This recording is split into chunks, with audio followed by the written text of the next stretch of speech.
नमस्ते दोस्तों, डॉक्टर प्रकाश बाबू आपकी सेवा में आज लेकर हाजिर हुए हैं स्नायु दुर्बलता। मेरी तरफ से आप सभी भाइयों को नमस्ते, राम राम, सत श्री अकाल। आज मेरा सर ये पॉइंट है, स्नायु दुर्बलता हमारे शरीर में किस तरह से कार्य करती है। हमारे शरीर में दो प्रकार की स्नायु निरंतर कार्यरत करती हैं। एक का कार्य है हर प्रकार की संवेदनाओं को तथा उनके अनुभवों को मस्तिष्क तक पहुँचाना। दूसरे प्रकार के स्नायु का कार्य होता है प्रत्येक संकटग्रस्त अंग अथवा जिस अंग की अधिक पोषण की जरूरत है वहाँ रक्त को पहुँचाना। स्नायु निर्बल है तो रक्त आवश्यकता पड़ने वाले स्थान पर नहीं पहुँचता और हमें कई तरह की गड़बड़ी का शिकार होना पड़ता है। इसके कारण होती हैं तेज़ दवाएँ मतलब हाई लेवल की दवाइयाँ खाना, शराब पीना, चाय, कॉफ़ी, उत्तेजक पदार्थों से अधिक सेवन से अतिरिक्त क्रिया से नाड़ियाँ दुर्बल हो जाती हैं। लगातार अपच और अम्लता प्रधान रोगों से शरीर में विष जमा हो जाता है, जिसके कारण रक्त दूषित हो जाता है और दूषित रक्त से स्नायु कमज़ोर हो जाती है।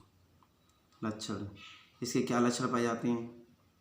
खड़े होने पर चक्कर आना, आँखों में अचानक कुछ न दिखाई देना, पैर लड़खड़ाना, हाथ कांपना, श्वास से समय लिंग का सक्रिय न होना, बहुत ही शीघ्र स्थिर हो जाना।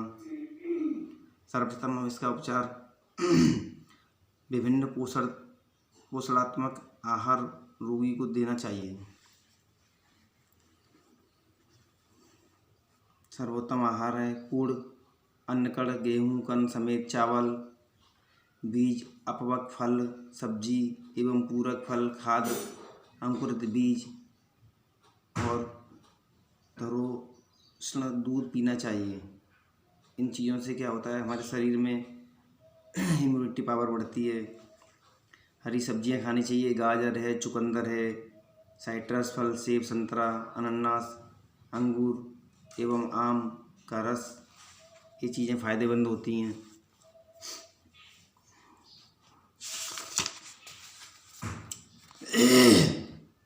रीढ़ की मालिश,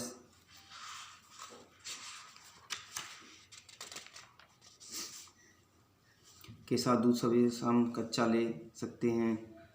10 से 15 दिन तक उपवास, रसाहार, फलाहार एवं दूध पर रहने के बाद दोपहर को कच्ची पक्की तरकारी और थोड़ी रोटी शुरू की जाए। भोजन का इस क्रम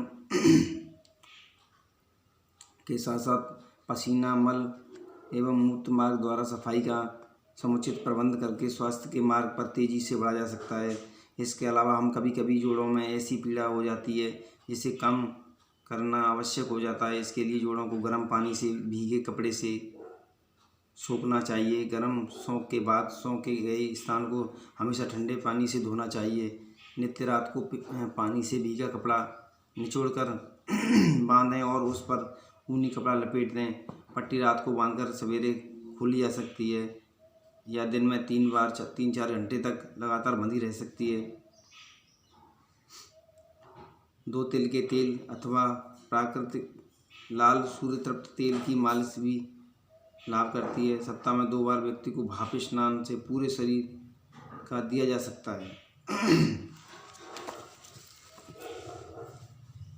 इन सारी चीज़ों के मुताबिक हमें अपने शरीर की विशेष तरीके से ध्यान रखना चाहिए। हमें एक्सरसाइज करनी चाहिए, सुबह मॉर्निंग वॉक पे जाना चाहिए, जिससे क्या हमारे शरीर के पसीना होता है वो बॉडी से बाहर निकलता है और तो बीमारियां भी बाहर धीरे धीरे करके बाहर आती हैं। उससे हमारे शरीर को परेशानी नहीं होती, परेशानी का सामना नहीं करना पड़ता और जो अंदर की गंदगी है वो सब निकल जाती हैं। पेट की बादी वो धीरे धीरे ख़त्म हो जाती है। आप सुबह जैसे मॉर्निंग वॉक को जाओगे तो आपके पाचन के लिए सारी बॉडी की क्रियाएं काम करती हैं। पेट की क्रियाएं अपने आप काम करती हैं, जॉइंट भी, सब चीज़ें एक दूसरे को मेंटेन करती हैं, जिससे क्या हमारे शरीर की सारी छोटी मोटी कमियां हैं वो पूरी हो जाती हैं और हमारे शरीर को एकदम तरोताज़ा महसूस करते हैं। इन सारी चीज़ों से हमारे जॉइंट भी चालू होते हैं, इम्यूनिटी पावर बॉडी में बढ़ती है। आप जैसे घूम के आओगे तो हमें कुल्ला वगैरह और कोलगेट वगैरह करने के बाद में कुछ हल्का खाने के लिए लेना चाहिए। फल वगैरह ऐसी सदा यूज में लेनी चाहिए, जिससे हमारे शरीर की कमजोरियाँ भी दूर होती हैं और हमें उनसे नई नई विटामिनें मिलती हैं। इस प्रकार हरी सब्जियां, गाजर है, चुकंदर है, इन चीज़ों को खाने से हमारे शरीर के अंदर ब्लड की ज़्यादा पूर्ति होती है, तो शरीर की दुर्बलता भी कम होती है। हमें इन चीज़ों का विशेष ध्यान देना चाहिए। आज के समय में बहुत सारी बीमारियां ऐसी होती हैं, बड़ा धीरे धीरे करके हमारी बॉडी के अंदर प्रवेश हो जाती हैं और वो आगे चल के बड़ा रूप ले लेती हैं। जैसे कैंसर है, अटैक की बीमारियां चल रही हैं। आदमी को ज़्यादा सोचा विचारी नहीं करनी चाहिए, टाइम से सोना चाहिए। उस नींद भी हमारे शरीर के लिए बहुत आवश्यक है। अगर हम टाइम से नहीं सोएंगे, नींद पूरी नहीं करेंगे, तो हमारे शरीर को बड़ी परेशानी होती है। जितना हमारी बॉडी को खाने की आवश्यकता होती है, उतना हमारी बॉडी को नींद की भी आवश्यकता होती है। हमें तंबाकू का सेवन नहीं करना चाहिए, गुटखा नहीं खाना चाहिए, दारू नहीं पीना चाहिए। इन सारी चीज़ों से हमें दूर रहना चाहिए, तभी हम अपने शरीर को स्वस्थ बना सकते हैं। हमें पर डे कम से कम 1 से 2 किलोमीटर घूमने जाना चाहिए और खाने में हमें शुद्ध ताज़ी फल सब्जियां ही खानी चाहिए। बाज़ार का तला हुआ पकवान या ऐसी उल्टी सीधी फास्ट फूड नहीं खाना चाहिए। इन चीज़ों का हमें विशेष ध्यान देना चाहिए, खुद भी देना चाहिए, अपनी फैमिली के लिए भी इस चीज़ का विशेष ध्यान करना चाहिए, जिससे आने वाले समय में हमें इन सारी परेशानियों का सामना ना करना पड़े और हम अपने खुद को भी स्वस्थ रखें, अपने परिवार को भी स्वस्थ रखें। हरी फल सब्जियां हैं, जूस है, मौसम्मी का जूस है, अनार का जूस है, ये हमें हम डेली नहीं ले सकते तो एक दिन छोड़ के लेना चाहिए। हमें सब इन चीज़ों के करते हुए हमें अपने बॉडी का विशेष ध्यान रखना चाहिए। हमें एक दिन उपवास रखना चाहिए। उपवास वाले दिन हमें बिल्कुल रस आहार वाली वस्तुएं ही यूज में लेनी चाहिए। अगर हम चीज़ों का विशेष ध्यान नहीं रखेंगे तो हमारे शरीर एक बीमारी का घर बन जाएगा, तो इसमें से हमें बीमारियों को निकालना बड़ा मुश्किल हो जाएगा। तो इसलिए आपसे दोस्तों, आपसे मेरी रिक्वेस्ट है, आप इन चीज़ों पर विशेष ध्यान दीजिए और आप अपने आप को स्वस्थ बनाइए, अपनी फैमिली को भी स्वस्थ रखिए और एक अच्छा जीवन जिए। इसके मुताबिक आपको अगर कोई भी और भी समस्या है, किस तरह की वीडियो चाहिए, तो सर मेरा ये कॉन्टैक्ट नंबर है 9917085697। इस पर आप मुझे कॉल कर सकते हो और मेरी बताई हुई